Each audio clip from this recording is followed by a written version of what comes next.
Lecture matter, গণপ্রজাতন্ত্রী বাংলাদেশের সংবিধান ও হাইকোর্ট পারমিশন পরীক্ষা। বিজ্ঞ আইনজীবী বন্ধুগণ, হাইকোর্ট পারমিশন পরীক্ষায় গ্রুপ এতে থাকে সিভিল, গ্রুপ বিতে থাকে ক্রিমিনাল, আর গ্রুপ সিতে থাকে রিট। রিটটা হলো গণপ্রজাতন্ত্রী বাংলাদেশের 102 অনুচ্ছেদ অনুযায়ী রিট ড্রাফট করতে হয়। আর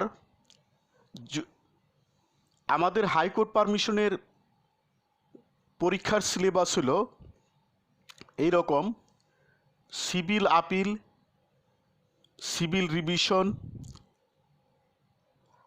আর ক্রিমিনাল সাইটে ক্রিমিনাল আপিল, ক্রিমিনাল রিভিশন, সিআরপিসির 561 ক্যাপিটাল এ ধারায় কোয়াশমেন্টের ড্রাফটিং। আর গ্রুপ সি হলো রিট। এটা হলো গণপ্রজাতন্ত্রী বাংলাদেশের 102 অনুচ্ছেদ অনুযায়ী ড্রাফট করতে হয়। মূলত সুনির্দিষ্টভাবে হাইকোর্ট পারমিশন পরীক্ষার সিলেবাসে গণপ্রজাতন্ত্রী বাংলাদেশের সংবিধানটা নাই।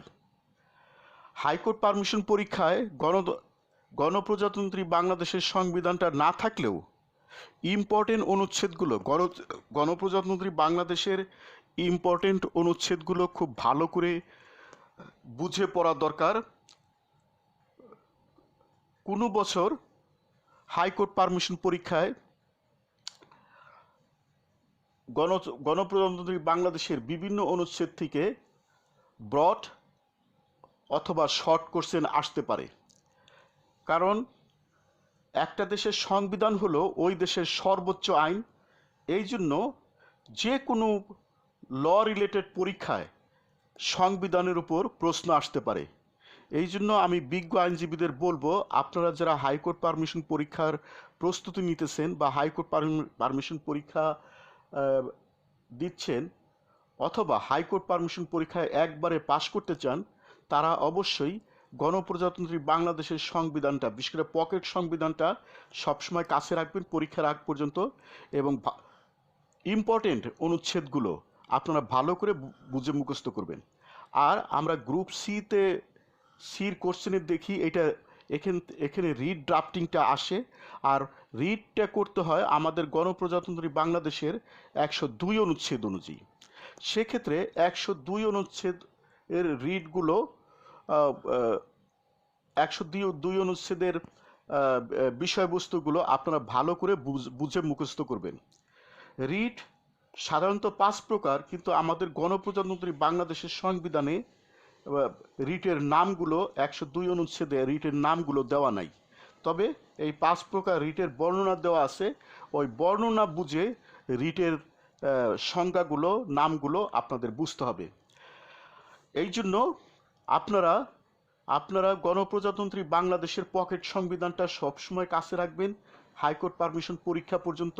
আর আপনারা ভালো করে বুঝে হাইকোর্ট পারমিশনের জন্য, পরীক্ষার প্রস্তুতির জন্য আপনারা বাংলাদেশের সংবিধানটা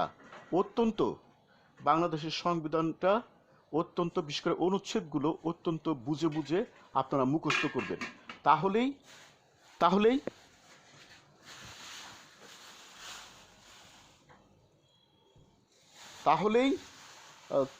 আপনারা হাইকোর্ট পারমিশন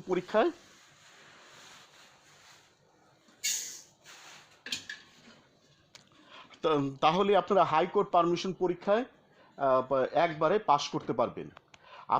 আপনারা বলবেন যে গণপ্রজাতন্ত্রী বাংলাদেশের সংবিধানটা তো হাইকোর্ট পারমিশন পরীক্ষার সিলেবাসে সরাসরি নাই, কিন্তু যেহেতু এইটা আমাদের দেশের সর্বোচ্চ আইন, এই জন্য যিনি প্রশ্ন তৈরি করবেন তিনি কোনো না কোনো বছর আমাদের সংবিধান থেকে শর্ট অথবা ব্রড কোশ্চেন করতে পারে। এই জন্য আপনারা আমাদের গণপ্রজাতন্ত্রী বাংলাদেশের সংবিধানটা আপনারা অবশ্যই বুঝে মুখস্থ করবেন, বিশেষ করে ইম্পর্টেন্ট অনুচ্ছেদগুলো। আজকের মতো লেকচার সমাপ্ত। ধন্যবাদ সকলকে।